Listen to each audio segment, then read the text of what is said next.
apakah masih cukup atau tidak. Artinya kendaraan masih lewat di jembatan itu masih normal-normal atau tidak, atau sudah mengalami perlambatan atau mungkin macet. Tapi standarnya bahwa DS-nya itu ya, derajat kejenuhannya itu normal adalah 0,75, dan ini masih di bawah 0,75, 0,69 tepatnya. Jadi masih Oke, selamat datang teman-teman semua. Terima kasih teman-teman sudah mampir di channel saya. Untuk teman-teman yang baru mampir, nama saya Diam. Nah, di channel ini kita akan berbicara soal proyek mulai dari perencanaan, pelaksanaan, survei, pengolahan data, desain, perhitungan, termasuk struktur. Dan di sini melibatkan software-software yang sangat membantu bagi kita untuk menyelesaikan suatu proyek. Nah, saat ini merupakan lanjutan dari video sebelumnya yang berbicara soal jembatan, mulai dari pengambilan data, pengolahan data, perhitungan struktur, dan penggambaran, serta perhitungan volume yang berhubungan dengan rencana anggaran biaya. Nah, sebelumnya kita sudah berbicara berkaitan dengan perencanaan jembatan, dan kita sudah masuk di dalam tahap survei. Nah, untuk teman-teman yang belum mengikuti video sebelumnya, silakan ada list videonya di link deskripsi untuk bisa memahami beruntut ya. Jadi pada saat ini kita akan masuk di dalam tahap bagaimana menentukan lebar daripada jembatan. Nah, pertanyaannya, data apa saja yang digunakan atau yang dibutuhkan untuk bisa menentukan lebar daripada jembatan? Nah, di sini berdasarkan standar perencanaan jembatan, yang pastinya kita menggunakan data lalu lintas.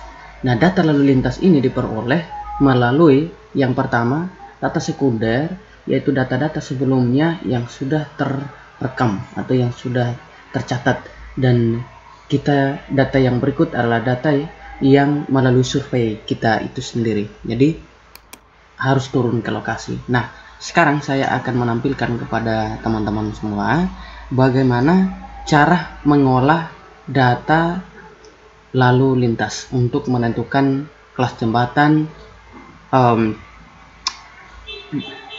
kendaraan rencana, kecepatan rencana, dan lebar dimensi daripada jembatan.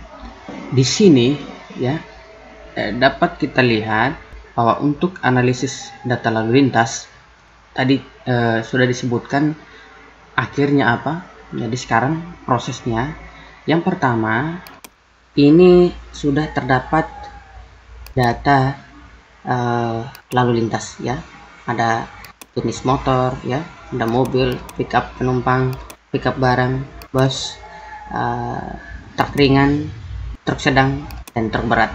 Nah, kemudian ini data diambil berdasarkan jembatan yang sudah ditentukan untuk didesain. Jadi di sini ada jembatan Tukat Bakung ya. Saya memilih jembatan ini karena saya lihat bagus ya, jadi saya gunakan untuk sebagai tinjauan atau objek untuk direncanakan. Saya tampilkan foto-fotonya dulu. Nah, jadi ini adalah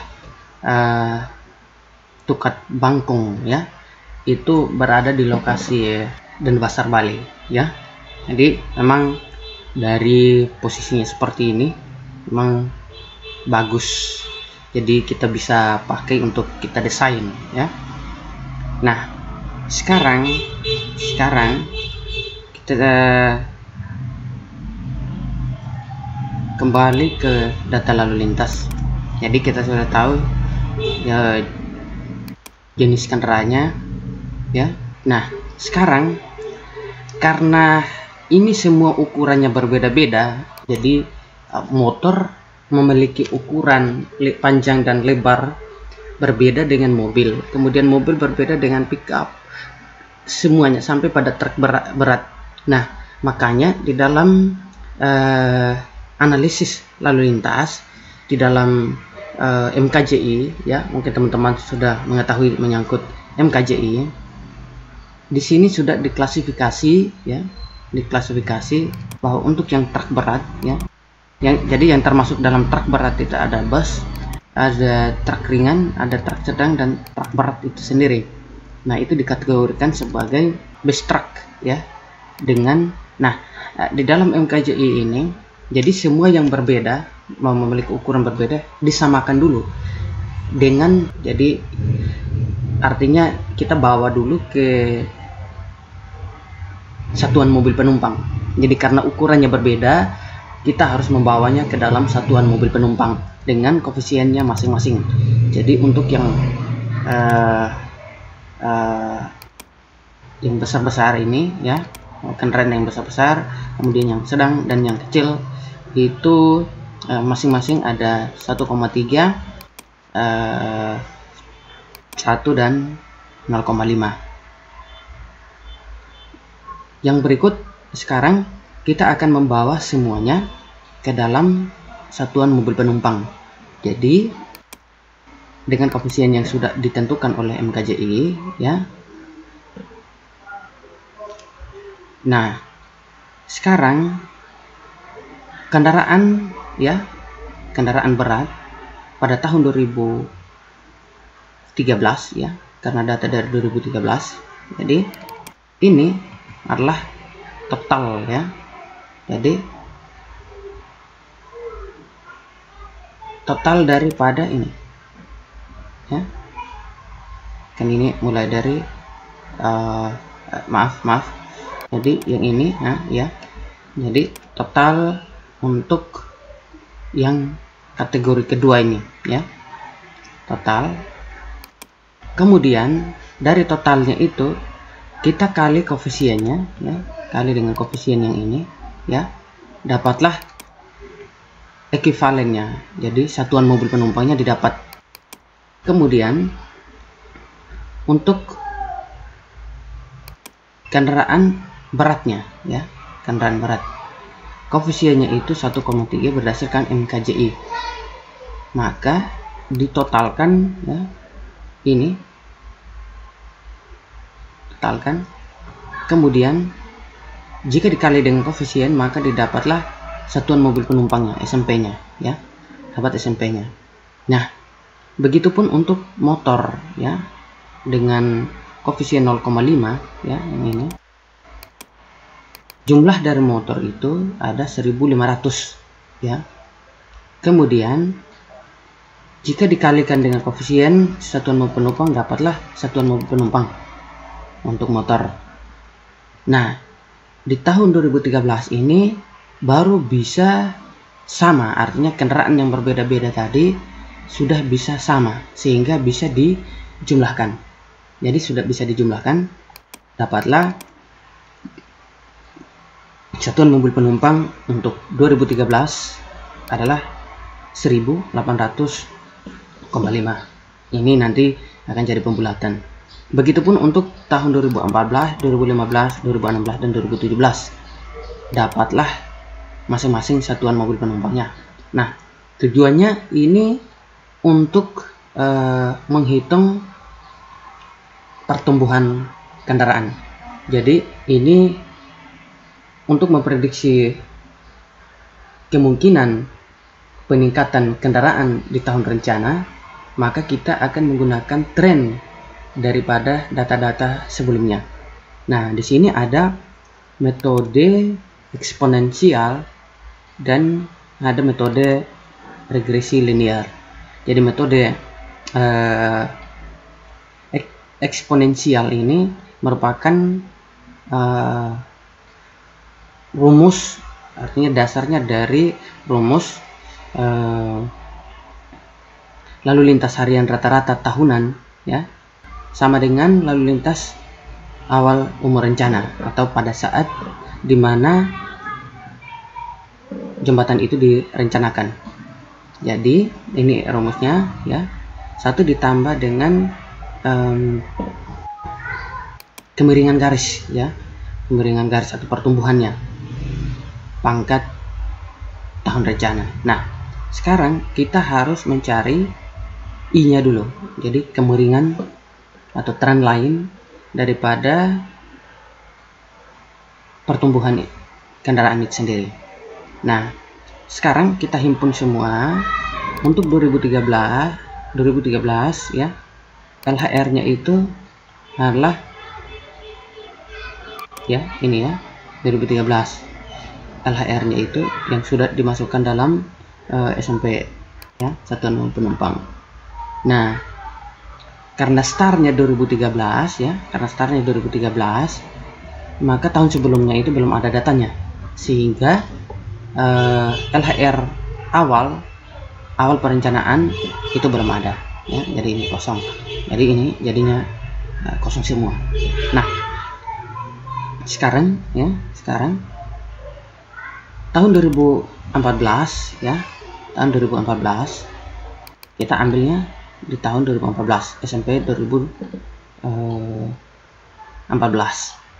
Nah, sekarang untuk LHR 0 awal kita menggunakan ini karena setelah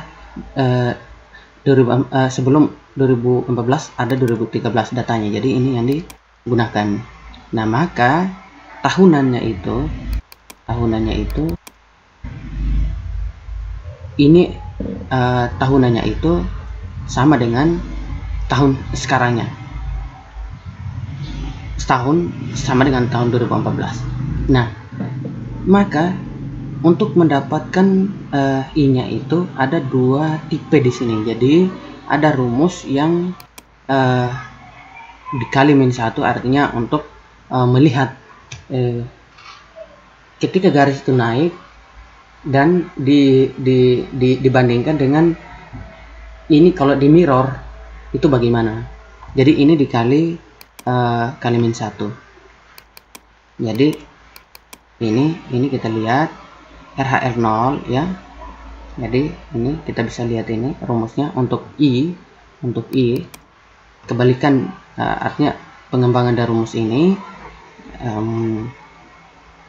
N akar LHR 1 terhadap LHR N. Jadi tahun 2014 nya, LHR tahun 2014 nya ya.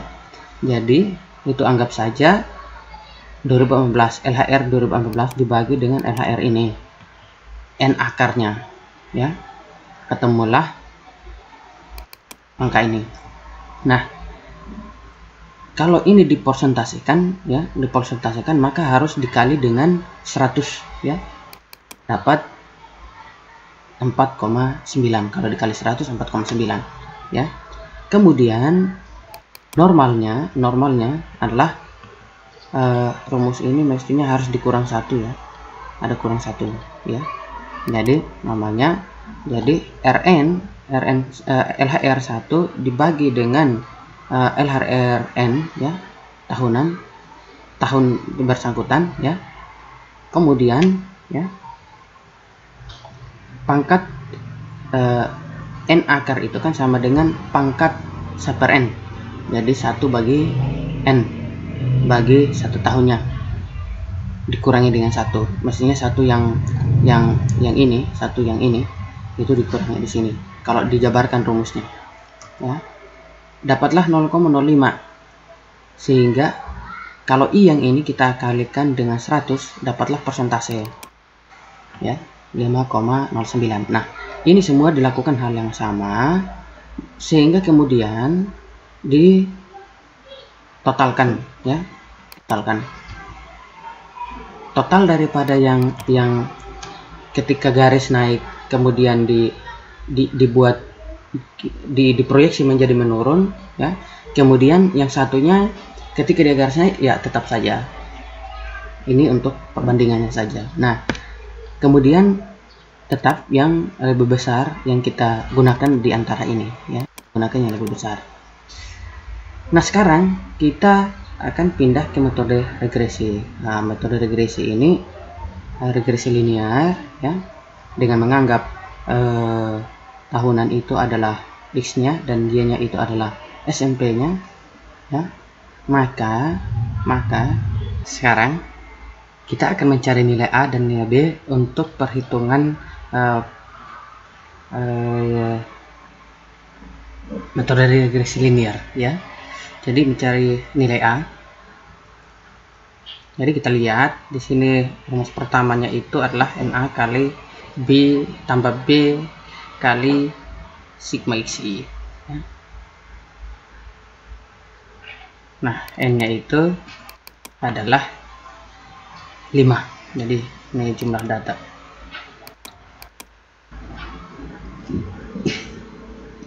Maka diperolehlah nilai A dan nilai B.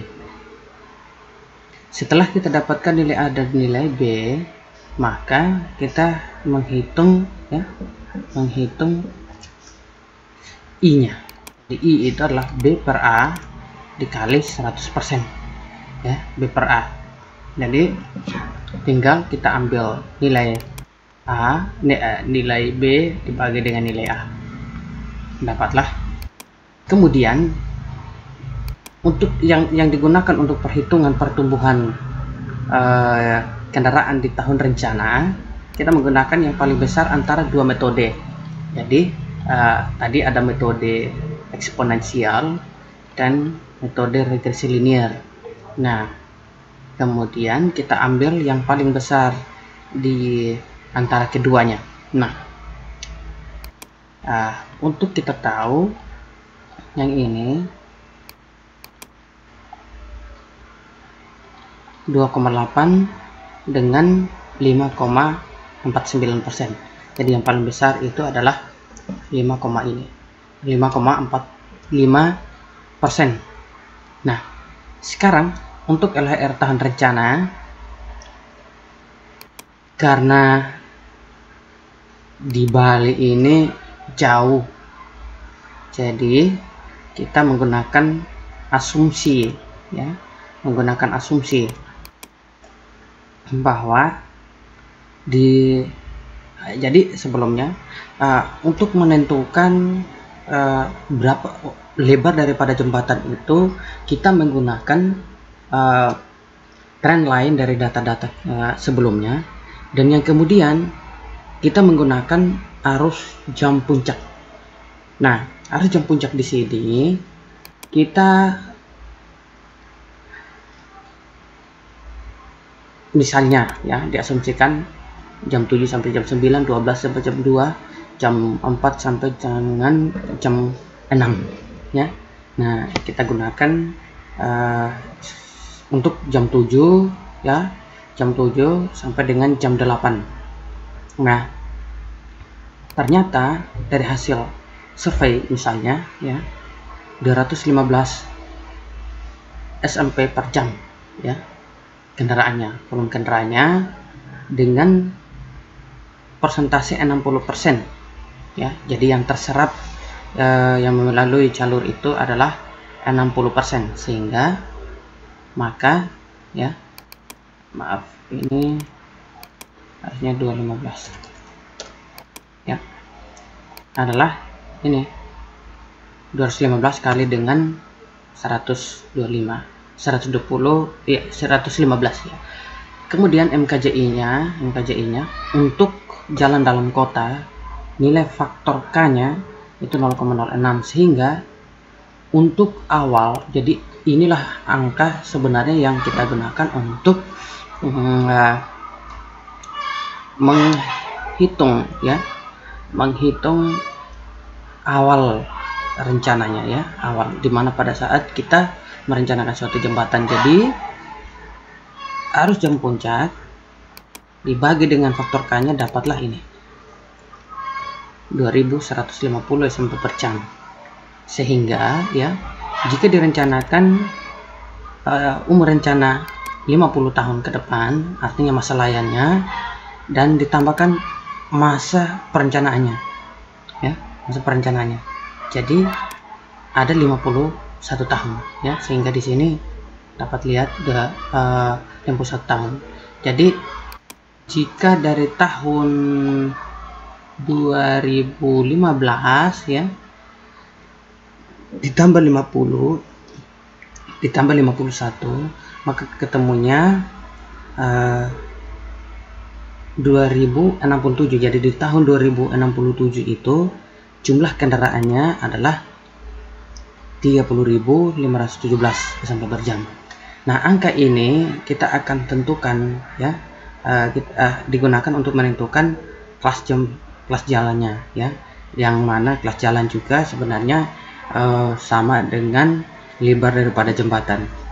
Jadi dengan angka yang ini adalah 30.000, berarti lebih besar dari 20.000 ya, nggak masuk di arteri kelas 1 ya, lurus dengan ini, dan ada di sekunder atau tipe 2. Nah, kemudian dengan kita mengetahui bahwa tipe 2 dan kelas 1, maka kecepatan rencananya ya. Jadi ada data dari hasil penentuan kelas jalannya, artinya dari perhitungan ini di 2067 kita akan mendapatkan kelas jalannya ya. Kemudian kita mendapatkan kecepatan rencana. Jadi dia kelas 1 dan di tipe 2 atau sekunder dapatlah 60 km per jam ya, 60 km per jam. Kemudian untuk kapasitas jalan ya, kapasitas jalan ini akibat dari ini angka ini ya. Jadi untuk kapasitasnya ya, ada kapasitas jalan, kapasitas dasar ya 2100 ada di sini untuk 2 jalur tak terbagi ya. Jadi jalan yang kita gunakan itu adalah lebar lajurnya itu 3,25 ya, 3,25. Kemudian maka kapasitas dasarnya totalnya 2 arah ya, jadi ada ke sana arah ke sini. Jadi gunakan 2900. Faktor penyesuaian lebar lalu lintasnya ya, FCW nya karena kita 2 lajur tak terbagi ya, totalnya 2 arah, maka dengan total lebar dari ya 6 sampai 7 ya, jadi interpolasi antara 1 dengan 0,91 ya. Jadi maksudnya karena di sini adalah 3,25, kalau dijumlahkan maka dapatnya 6,5.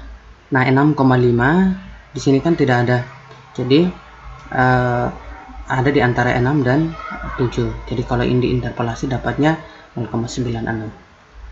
Kemudian FCSP kita lihat ini, jadi 2 lajur ya, 2 lajur, ini 50% terserap ke sana dan kemari itu ada 1 ya, 1. Kalau faktor penyesuaian hambatan samping karena tidak menggunakan bahu, jadi ini tidak ada faktornya, pengaruhnya. Kemudian faktor penyesuaian ukuran kota dari jumlah penduduknya ya, ukuran kota. Nah, kalau untuk daerah sini ini ya sekitaran 1 jutaan ya, sekitaran 1 jutaan. Jadi ya kita gunakan 0,95 ya, 0,95 di antara 500 sampai 1 juta penduduk, sehingga kita dapatkan kapasitasnya. Nah, dari kapasitas ini ya, dari kapasitas ini maka kita bisa memprediksi bahwa dengan kapasitas seperti ini masih cukup di tahun rencana. Setelah 51 tahun lagi masih kendaraan lewat di situ masih aman, artinya tidak macet atau ini masih normal dengan melihat daripada derajat kejenuhannya ya pada tahun rencana. Nah, jadi sebelumnya itu kita harus hitung dulu ya arus jam puncak. Jadi arus jam puncak itu dari 30 ini ya 30.000 itu hasil perhitungan tahun rencana ya, yang ini SMP kendaraan dikali dengan faktor K, dapatlah ini derajat kejenuhan arus jam rencana ya. Jadi arus jam rencana pada jam tersebut di tahun sekian itu, tahun setelah 51 tahun lagi, maka jadinya seperti ini, bukan 215. Jadi sudah jadi seperti ini, 1831. Nah, angka yang seperti ini dengan kapasitas yang ada, apakah masih cukup atau tidak? Artinya kendaraan masih lewat di jembatan itu masih normal-normal atau tidak? Atau sudah mengalami perlambatan atau mungkin macet? Tapi standarnya ya, standarnya bahwa DS-nya itu ya, derajat kejenuhannya itu normal adalah 0,75, dan ini masih di bawah 0,75, 0,69 tepatnya. Jadi masih sangat normal ketika mencapai tahun rencana 51 tahun lagi ya, seperti itu. Nah, ketika kita sudah mendapatkan derajat kejenuhan dengan kapasitas jalan yang ada ya, kapasitas jalan yang ada, maka sekarang kita menentukan lebarnya jalan yang pasnya ya. Nah, lebarnya yang pas, kita lihat bahwa jalan yang kita hasil perhitungan tadi kita peroleh bahwa adalah jalan arteri ya, jalan arteri dengan ya arus jam puncak itu adalah 1831 ya pada arus jam puncak. Maka ya, maka bisa lebarnya itu, artinya lebarnya itu kurang dari 3000 ya, kurang dari 3000 ya, berarti bisa digunakan 6 meter lebar lajurnya ya, lebar lajurnya 6 meter. Tapi baiknya kita gunakan yang 7 meter, karena tadi perencanaannya itu kita sudah menggunakan 3,25. Jadi kita bulatkan saja ke 7 untuk lebih amannya, lebih safe-nya ya. Jadi lebar lajurnya adalah ini ya, kemudian lebar trotoarnya kita menggunakan 1 meter ya untuk pejalan kaki, karena pasti orang melintas di situ. Kemudian lebar bahu ya, lebar bahu kita tidak menggunakan bahu ya, bahu jalan, sehingga totalnya adalah 9 meter lebar jembatannya. Nah, kemudian kendaraan rencana. Nah, kita tahu dari data-data yang ada, yang pastinya kita akan melayani kendaraan yang paling besar. Kalau yang paling besar sudah terlayani, maka yang pasti yang kecil, yang lebih kecil pasti terlayani, sehingga kita menggunakan kendaraan yang truk berat ya, menggunakan truk berat. Jadi nanti ini berfungsi untuk perencanaan